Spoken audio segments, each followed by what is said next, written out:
Bom, eu queria agradecer ao convite, em meu nome, em nome do deputado Oswaldo Carimbão, agradecer o convite para essa audiência pública e agradecer a oportunidade de nós podermos debater mais uma vez esse assunto aqui no Senado, agora no Senado, assunto que foi exaustivamente debatido na Câmara dos Deputados durante 3 anos. Esse assunto foi recordista de audiências públicas na Câmara dos Deputados. Todos os setores, só o Conselho Federal de Psicologia, acho que foi umas 10 vezes. Então, foram mais de uma centena de reuniões, de debates. A comissão especial criada pela Câmara dos Deputados teve a oportunidade de visitar 20 países, ver as experiências ditas inovadoras, ver os países que produzem cocaína, como estão trabalhando, né, que produzem a folha da coca, é a matéria-prima da cocaína. Visitamos todos os estados brasileiros, todas as experiências importantes que existiam em políticas públicas foram analisadas e debatidas. Portanto, esse projeto ele traz dentro dele um debate, talvez os debates mais longos, profundos que já foi feito no Parlamento brasileiro. Eu trago uma outra contribuição para esse debate, que é a minha contribuição pessoal como médico, como estudioso de neurociências, né, tenho mestrado nessa área, e também como gestor, por 8 anos que fui, da Secretaria Estadual de Saúde do Rio Grande do Sul. Eu tive a oportunidade de ver, sentir, tentar resolver e não conseguir problemas gravíssimos vinculados à questão das drogas, em particular a epidemia do crack, que explodiu no Brasil a partir do ano de 2006. A epidemia do crack, nós detectamos, até esse assunto não era um assunto que estava assim nas prioridades da Secretaria de Saúde em 2007, quando nós começamos a implantar um programa de prevenção da violência no Rio Grande do Sul. Nós mapeamos o Estado, o número de homicídios, de suicídios, de acidentes graves com vítimas fatais de automóvel, enfim, de veículos, e começamos a tentar entender isso numa Câmara setorial que incluía educação, saúde, desenvolvimento social, segurança, cultura, né? Começamos a trabalhar as formas de fazer a prevenção da violência. Com as cidades mais violentas mapeadas e os bairros mais violentos mapeados, nós tivemos uma surpresa. Nós fomos a um bairro, por exemplo, de Passo Fundo, chamado Jabuticabal. Isso em 2007, presidente. E lá no Jabuticabal, senador Valadares, nós tivemos uma surpresa enorme. É um bairro de 5.000 habitantes, lá em Passo Fundo, que tinha um homicídio por semana. Portanto, tinha um índice de homicídios de mais de 1.000 por 100.000. E ao conversar com a comunidade, ouvir as professoras, os agentes de saúde, os representantes da comunidade, nós tivemos uma surpresa. A professora levantou e disse, olha, vocês querem resolver o problema da violência aqui, vocês têm que trabalhar a questão do crack. Aqui o primeiro problema é o crack, o segundo é o crack, o terceiro é o crack, o quarto é o crack, o quinto é o crack. Se vocês não resolverem, não avançarem nessa questão, vocês não vão resolver o problema da violência. Tem crianças de 8 anos dependentes, 9 anos, 10 anos, né? E nós tivemos, eu fiquei surpreso na época, e será que é só lá no Jabuticabal que tem isso? Aí começamos a ver o Rubem Beta, que é o maior bairro de Porto Alegre, todos, Alvorada, que é o município com o maior número de homicídios no Rio Grande do Sul, todos com o mesmo discurso. E nós não sabíamos que essa epidemia estava tão grave assim. Eu não tinha caído a ficha ainda, né? Aliás, é um dado importante, senhor presidente, senhores senadores, não existe pesquisas, ainda não tem pesquisas profundas. Eu sei que tem uma pesquisa em gestação lá na Senad, junto com a Fiocruz. Tem algumas pesquisas pontuais feitas lá no Rio Grande do Sul pelo Dr. Fábio Pechansky, pelo Hospital de Clínicas, que a gente tem acompanhado também. Mas os dados mais preocupantes vêm de uma estatística muito simplória, que é a estatística do auxílio-doença do INSS para a dependência química. O álcool tem 18% da população dependendo do álcool, por ser uma droga legal. E o álcool sempre foi a maior causa de auxílio-doença por dependência química no Brasil, até 2006. De 2007 para cá, o crack ultrapassou o álcool, e olha que o crack deve estar atingindo hoje, como a gente não tem estatísticas concretas, deve estar atingindo 2% da população brasileira, né? Já foi muito menos. Eu acho que no início da década passada era em torno de 1% e já está em 2%, está dobrando, está se multiplicando geometricamente, como toda epidemia faz, né? E o crack hoje é 3 vezes o álcool no auxílio-doença do INSS. 3 vezes licença para auxílio-doença do INSS é por causa do crack. Então, nós estamos vivendo, quem só não vê quem não quer, nós estamos vivendo uma gravíssima epidemia.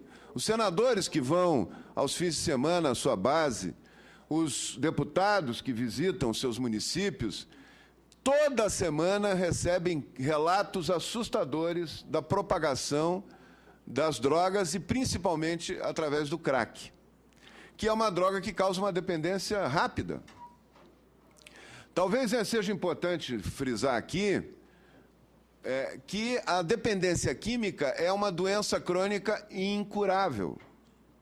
Não existe cura para a dependência química. Os AA falam isso do álcool, né? O álcool, não existe ex-alcoólatra, existe alcoólatra em abstinência, em recuperação, e tem que evitar o primeiro gole a cada dia. Isso vale para todas as drogas. Todas as drogas atuam num sistema chamado sistema de recompensa cerebral. Todas as drogas estimulam esse sistema, e ao estimular esse sistema excessivamente, elas formam novas redes, novas conexões entre os neurônios, uma quantidade assustadora. Em questão de horas se formam novas conexões, no caso do crack, por exemplo, e todas criam uma memória de longo prazo dessa sensação que ela causa, que a pessoa vai carregar aquilo para o resto da vida. Ela pode passar 1 ano, 2 anos, 3 anos de abstinência, no momento de estresse, de ansiedade maior, volta aquela memória e a pessoa recai. A recaída é a regra em quase todas as drogas, as lícitas e as ilícitas, né?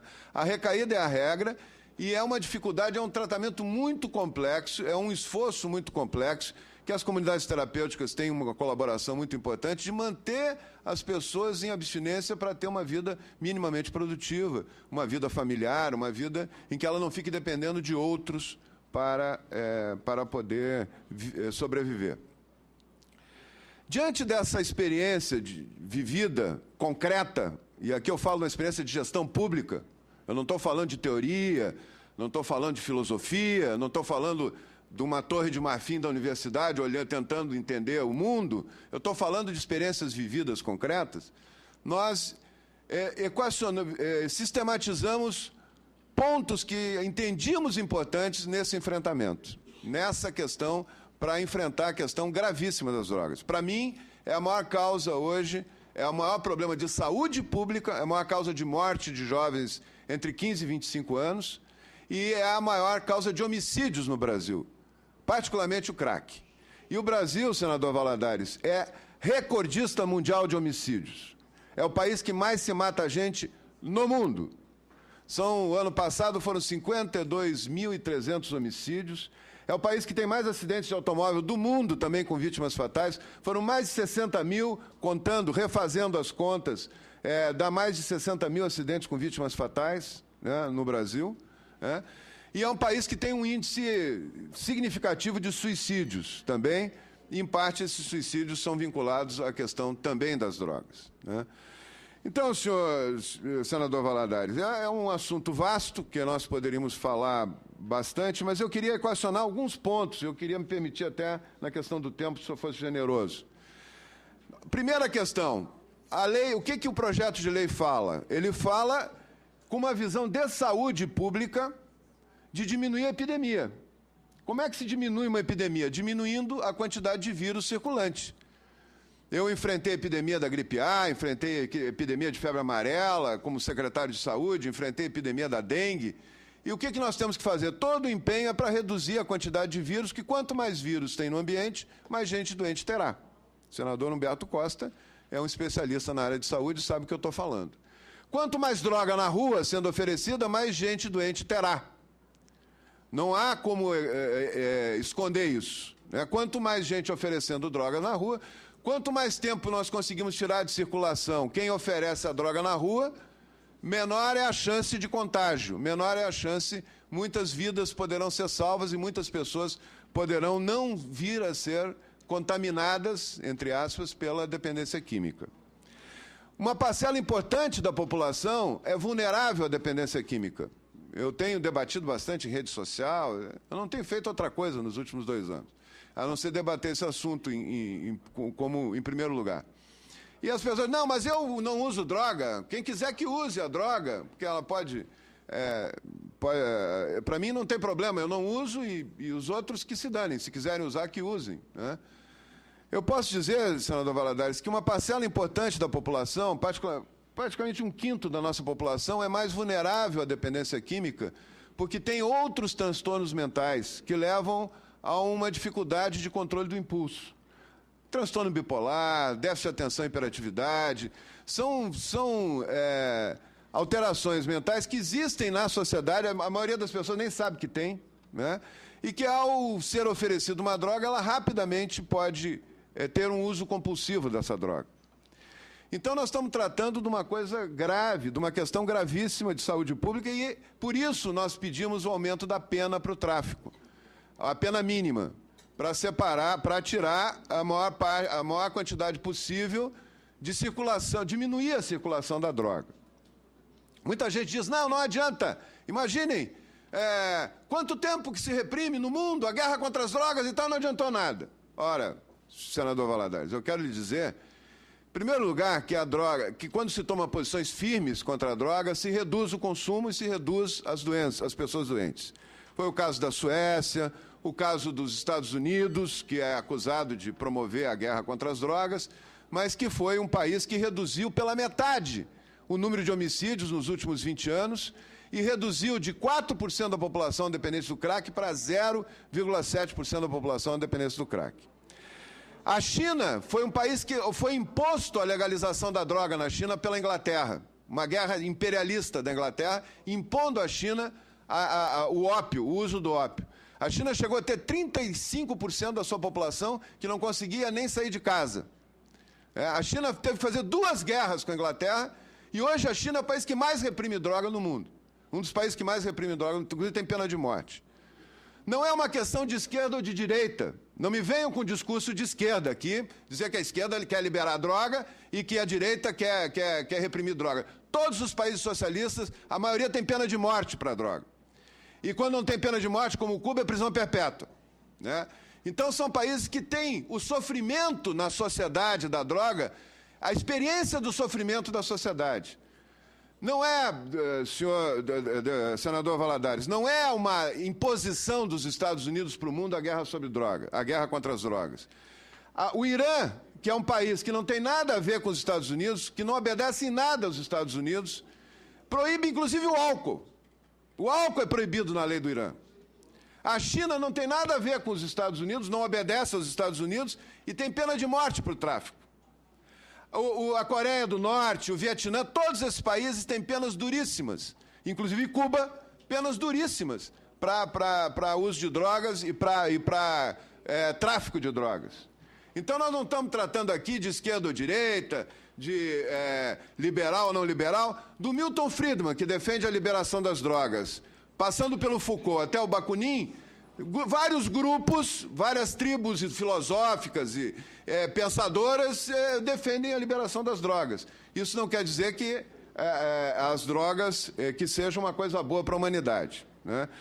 198 países da ONU, os 198 países da ONU proíbem o tráfico e punem com prisão o tráfico. Os 198 países da ONU. Não me venha dizer que existe uma tendência mundial agora que vai mudar tudo. Existe um discurso que faz uma confusão nas pessoas. Que agora o Uruguai vai liberar, o Portugal já liberou, a Holanda liberou e agora o mundo todo vai liberar. O Colorado e o estado de Washington liberou e o mundo todo vai liberar as drogas. Isso não é verdade, né? Não existe liberação das drogas em Portugal, não existe na Holanda. Existem alguns aspectos de políticas pontuais que umas até estão sendo revisadas, né, que na questão do uso, se é crime ou não é crime. Nós entendemos no nosso projeto de lei que o uso não deve ser descriminalizado, porque ele seria a liberação, as pessoas poderem andar sem risco de ser crime, poder andar com droga no bolso. Vocês acham que vai aumentar ou vai diminuir o consumo? Você acha que o menino podendo levar na escola a droga no bolso, conversar com os colegas, oferecer na festa para os amigos, sem ser tráfico, oferecer, compartilhar, é crime, vai aumentar ou vai diminuir o consumo? É claro que vai aumentar. O problema da droga mais grave é o transtorno mental definitivo que ela causa. E ele está na raiz de todos os problemas. O tráfico é um dos problemas, não é o principal. O problema é que nós podemos criar com a liberação das drogas, e aqui vamos falar claro, nós não estamos aqui discutindo, vamos descriminalizar o uso, para depois... Aqui nós estamos discutindo a tendência que foi mostrada clara nesse congresso que teve, nesse seminário que teve aqui em Brasília, patrocinado, inclusive, por entidades do governo, quando o governo é contra a liberação das drogas. O que nós estamos discutindo aqui é a liberação de todas as drogas ou não, regular pelo mercado ou não. É isso que nós estamos discutindo. Nós estamos discutindo a nossa posição, que marcou o nosso projeto de lei, foi uma posição de maior rigor, de diminuir a oferta de drogas, de tratar as pessoas. A internação involuntária é um passo importante no tratamento. O menino que está vendendo tudo que tem em casa, que está dormindo na rua, comendo o resto de lixo, que não consegue estudar, não consegue trabalhar, não consegue fazer mais nada, não venha me dizer que esse menino tem capacidade de discernir o que é bom para ele e o que não é. É porque a lei hoje diz assim, esse menino não pode ser internado porque ele tem que decidir se ele quer ou não. Nós colocamos na questão da internação involuntária o mesmo princípio que se coloca na lei que regulamentou a reforma psiquiátrica. É o mesmo princípio. A pessoa que não tem mais consciência do que está fazendo tem que ser ajudada pela família e o médico a avaliar e determinar a internação. Não, mesmo que seja contra a vontade. E é para desintoxicar e é em entidades hospitalares. É um período curto, de 30 a 45 dias. Não é para internar contra a vontade em comunidade terapêutica. Vamos falar claro, tem muita distorção do projeto. Eu li um editorial do Globo que não tem uma afirmativa que existe no projeto. Todas as críticas que ele tem ao projeto não tem no projeto. São pontos que não existem no projeto. Então, tem propositalmente, uma circulação de informações errôneas sobre o projeto. Então, a desintoxicação é para desintoxicar a internação involuntária. As comunidades terapêuticas são importantes, são um espaço importante para manter a abstinência prolongada, para diminuir essa memória que tem da droga, para a pessoa poder voltar gradualmente a atividades em abstinência. Ninguém fora de abstinência consegue, é difícil uma pessoa, principalmente com o usuário de crack, voltar para a vida normal usando crack, Então, nós temos uma série de questões importantes que são, por causa do tempo eu não vou poder debater, nós damos incentivo à ressocialização, emprego, enfim, uma série de outras questões que durante o debate aí a gente vai poder aprofundar.